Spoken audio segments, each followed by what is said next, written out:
ఎడారిలో సెలయేర్లు. మార్చి 31. గాలి ఎదురైనందున. మత్తయి సువార్త 14వ అధ్యాయము 24వ వచనము. పెనుగాలులు నాలుకలు చాపి విజృంభిస్తుంటాయి. మన జీవితాల్లో వచ్చే తుఫానులు ప్రకృతి సంబంధమైన సుడిగాలుల కంటే భయంకరమైనవి కావా? కానీ నిజంగా ఇలాంటి గాలివానల అనుభవాల గురించి మనం సంతోషించాలి.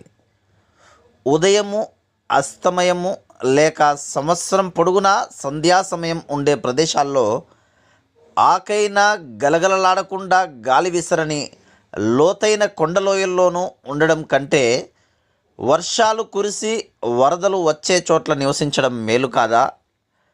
శోధనల కారుమేఘాలు గుండెల్లో గుబులు పుట్టించవచ్చు, కానీ ఆత్మ తీవ్రత నిండిన ప్రార్థనకి ప్రేరేపించేవి అవే కదా. ఇంకా ఆతృతతో మనకియ్యబడిన వాగ్దానాలను గట్టిగా పట్టుకునేలా చేసేవి అవే కదా. ఎడబాటులు అనే తుఫానులు హృదయ విదారకరమైనవి.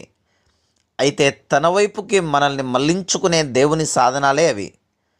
ఆయన రహస్యంగా మనతో ఉండి మృదువుగా మెల్లగా మనతో మాట్లాడే సందర్భాలు అవి. అలలకి పెనుగాలుల తాకిడికి నావ ఊగినప్పుడే కదా నావికుని సామర్థ్యం బయటపడేది. తుఫానులు మనపై విరుచుకు పడకుండా చేసేవాడు కాదు యేసు ప్రభు. ఆ తుఫానులో మనకి అండగా నిలిచేవాడు ఆయన. మన ప్రయాణం సుఖంగా సాగుతుందని ఎప్పుడూ మాట ఇవ్వలేదు ఆయన, కానీ గమ్యం మాత్రం క్షేమంగా చేర్చే బాధ్యత ఆయనది. పరలోక పవనాలు వస్తున్నాయి, తెరచాప ఎత్తండి. పెనుగాళ్ళు వీచినా, ఆటంకాలు వచ్చినా, పొగమంచు పట్టినా, గాలివాన కొట్టినా, పయనం దూరమైన, గమ్యం కానరానిదైనా, ఉప్పు నీళ్ల తుంపరలో, సాగరం కక్కే నురగల్లో సాగిపో గమ్యం వైపుకి నీ పరుగుల్లో. Praise the lord.